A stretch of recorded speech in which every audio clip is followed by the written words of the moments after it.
Good morning.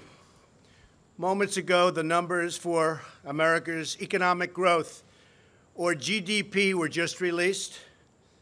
And I am thrilled to announce that in the second quarter of this year, the United States economy grew at the amazing rate of 4.1%. We're on track to hit the highest annual average growth rate in over 13 years. And I will say this right now, and I'll say it strongly, as the trade deals come in one by one, we're going to go a lot higher than these numbers, and these are great numbers.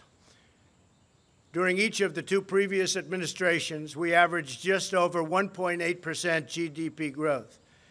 By contrast, we are now on track to hit an average GDP annual growth of over 3%, and it could be substantially over 3%.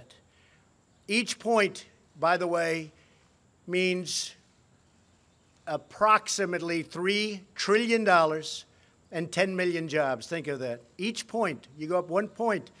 It doesn't sound like much. It's a lot. It's $3 trillion, and it's 10 million jobs.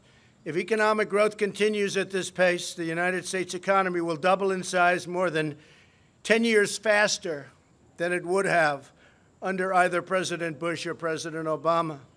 Perhaps one of the biggest wins in the report, and it is indeed a big one, is that the trade deficit, very dear to my heart because we've been ripped off by the world, has dropped by more than $50 billion. $52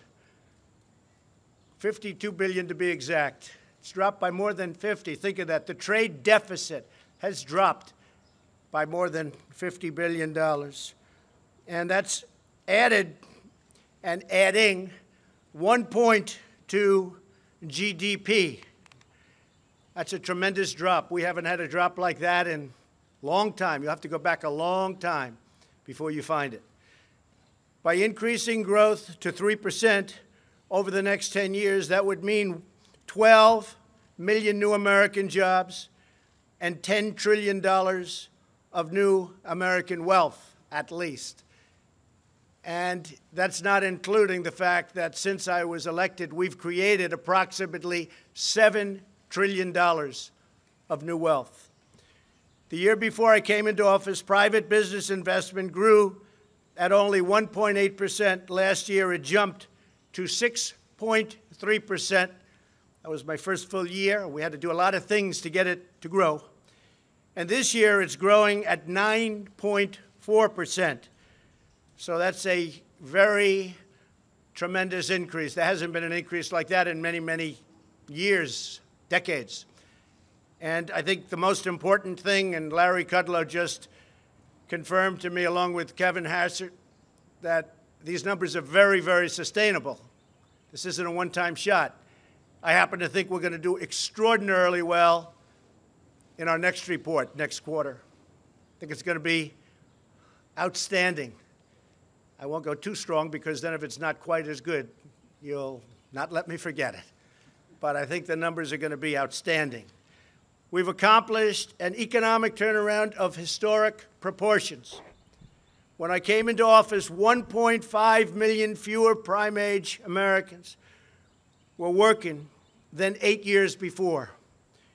We had lost almost 200,000 manufacturing jobs under the previous administration, and you all know, they say, well, you have to lose manufacturing jobs. It'll get worse and worse. Manufacturing jobs are obsolete. No, they're not obsolete. They're the greatest jobs we have. More than 10 million additional Americans had been added to food stamps past years. But we've turned it all around. Once again, we are the economic envy of the entire world. When I meet the leaders of countries, the first thing they say invariably is, Mr. President, so nice to meet you. Congratulations on your economy. You're leading the entire world. They say it almost each and every time. America is being respected again, and America is winning again because we are finally putting America first. Everywhere we look, we are seeing the effects of the American economic miracle. We have added 3.7 million new jobs since the election. a number that is unthinkable if you go back to the campaign. Nobody would have said it. Nobody would have even, in an optimistic way, projected it. We are in the midst of the longest positive job growth streak in history. New unemployment claims have recently achieved their lowest level in almost half a century. The African American unemployment rate has achieved the lowest level in recorded history. African American unemployment is the best it's ever been in the history of our country. The Hispanic unemployment rate has reached the lowest level, likewise, in history. The Asian unemployment rate has recently reached the lowest level, again likewise, in history.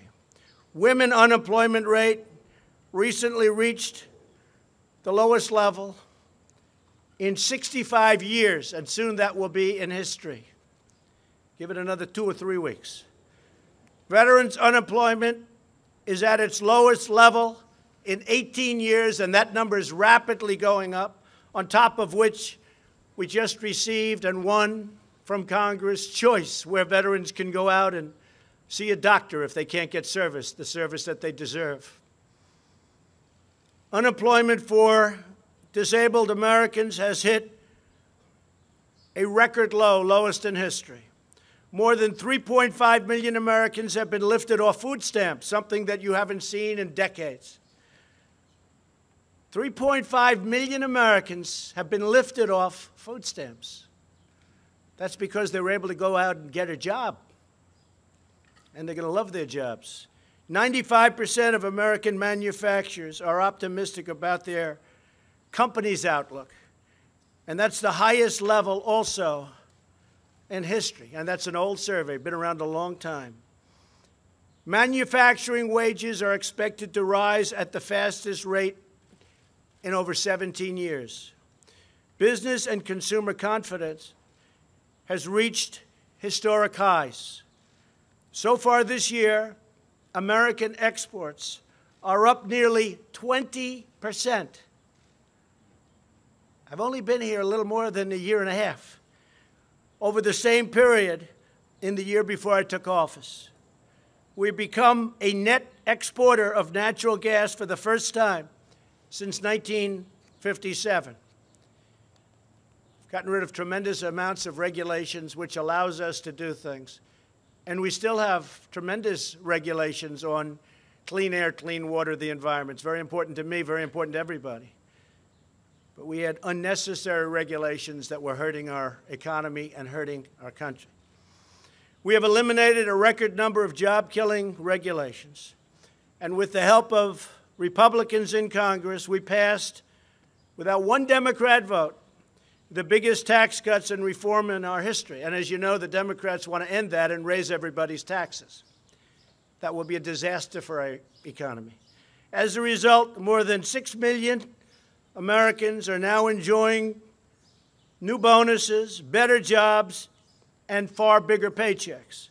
Yet every single Democrat voted against the tax cuts, every single one. We didn't get one vote. They voted against working families. They voted against small businesses. Not good. In the first 3 months after tax cuts, over $300 billion poured back into the United States from overseas. We think it's going to be, in the end, when completed, over $4 trillion will be back into our country. Apple alone is bringing in $230 billion, and they're building new plants. They're building a magnificent campus. They're going to be spending their money very wisely, but they're spending it in our country, not in some other country. That was made possible by the new tax cut and reform plan. At the same time, we are finally cracking down on decades of abusive foreign trade practice. We were abused by companies. We were abused by the companies within countries. But in particular, we were abused by countries themselves, including allies. Abused like no nation has ever been abused on trade before, because we had nobody watching. They stole our jobs, and they plundered our wealth. But that ended. Yesterday, I was at Granite City Steel, in Illinois. It was an incredible sight. We had an audience of steel workers, some of the roughest, toughest people you've ever seen. And half of them had tears coming down their face. I don't know if these people ever cried before in their life, to be honest. Half of them had tears coming down because we opened a tremendous United States steel plant. They're opening up 7 other plants, and the steel industry is back.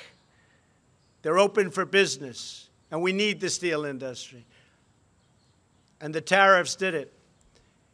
And nobody mentions the fact that these plants are creating tremendous numbers of jobs, tremendous.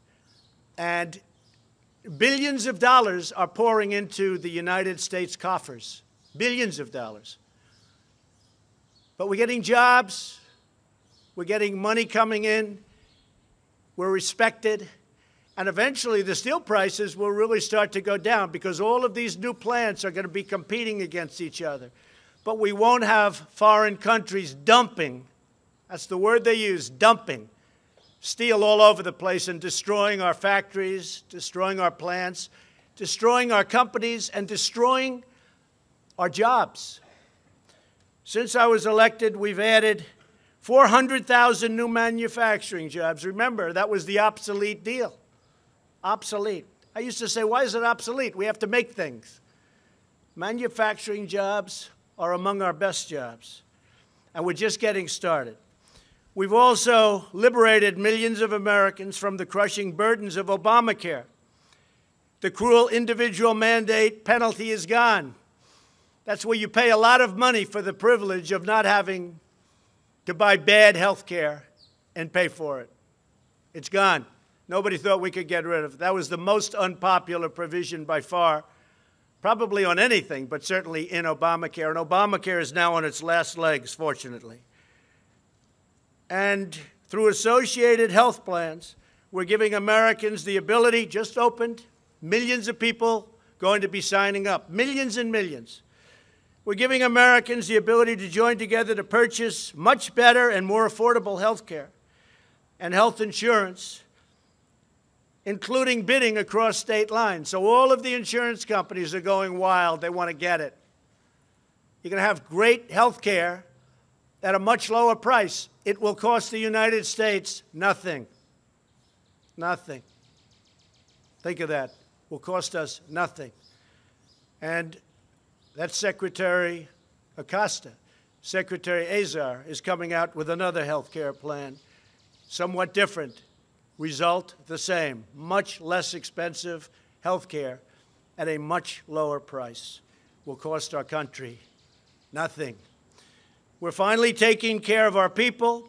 Finally, there's another matter that's of profound importance to me, and I wish to discuss it right now before we leave, because there's nothing like what we've been working on, so important for the lives of not only Americans, but lives all over the world.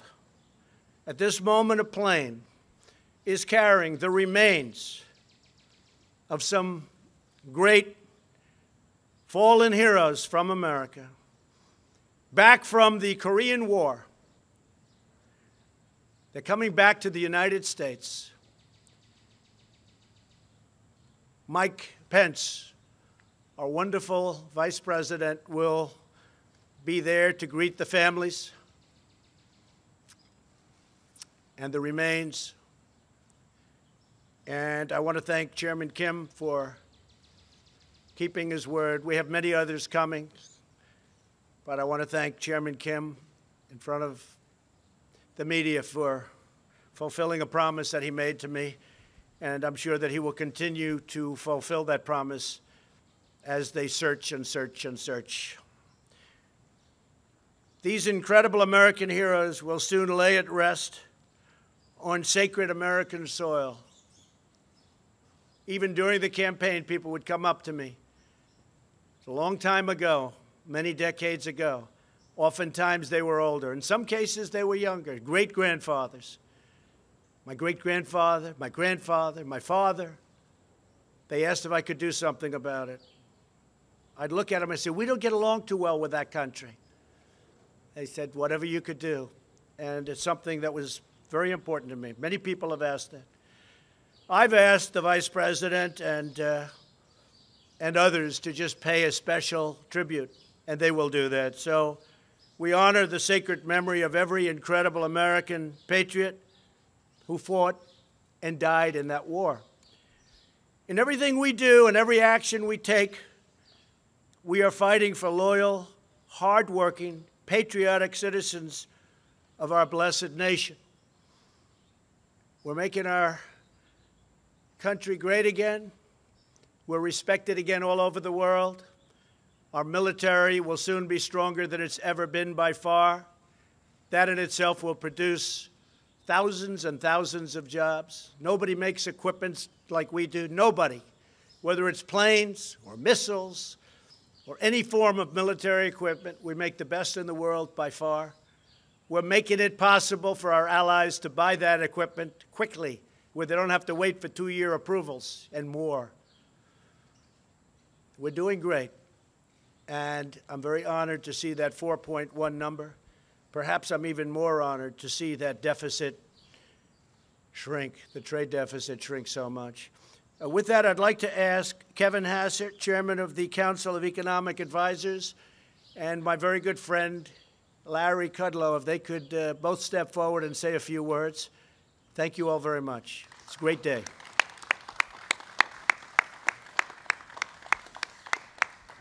Thank you very much, Mr. President, and thank you for your leadership and for the faith that you put in me when you offered me this job. And thank you for standing up for our veterans. My father and my uncle both fought in the Korean War, and you just can't imagine how much it means to those veterans that you didn't forget their comrades. You know, as an economist, it's my duty, sir, to remind that we should not make too much of one number, right? How often do we hear economists say that? But when I think back to the first time I met with you in the Oval, and we talked about your vision about how to make America great again, you might recall that in the end, I agreed, yeah, that stuff really ought to work. And the fact is that if we look at the data today, that we can see the proof of the pudding, that the president's policies are working, and it's not just in the top line, but it's in the details. So the president said that if we deregulate the economy and have a tax reform, that there'll be a capital spending boom because the factories will come back to America. If you look at the data, then the factories are booming again. The president said that if we emphasize energy production here in the U.S., that we could become a dominant energy economy, even an energy exporter. Well, if you look at the data today, one of the reasons why the data are so strong is that drilling and mining activity skyrocketed in an almost unprecedented way. And finally, and this is the thing that at times, sir, you've kind of looked at me and smiled about whether I really agree with you, you said that you would bring the trade deficit down.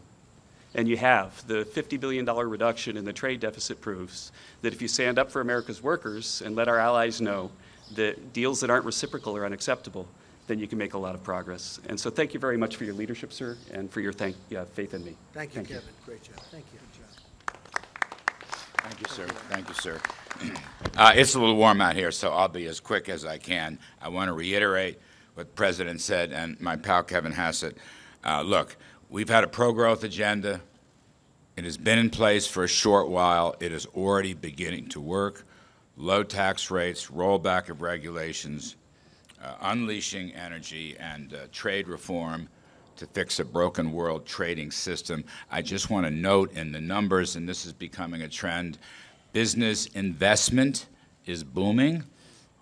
9 to 10% growth in the first half of this year. I believe that's going to continue. Why do I talk about business investment? Well, that's the key to productivity, which is the key to growth, which is the key to rising real wages and very strong jobs, a point that Kevin and I made during the campaign 1,000,000 times, and we continue to make it. These tax cuts, particularly on the business and investment side, are going to be boosting wages, livelihoods, and jobs for middle American, ordinary working folks. And it's starting to take effect, and that's why I agree with the President. This is a boom that will be sustainable. Frankly, as far as the eye can see, this is no one-shot effort. So that's me. Thank you, sir. Appreciate it very much. Thank you. Thank you. Thank you very much, everybody. Thank you.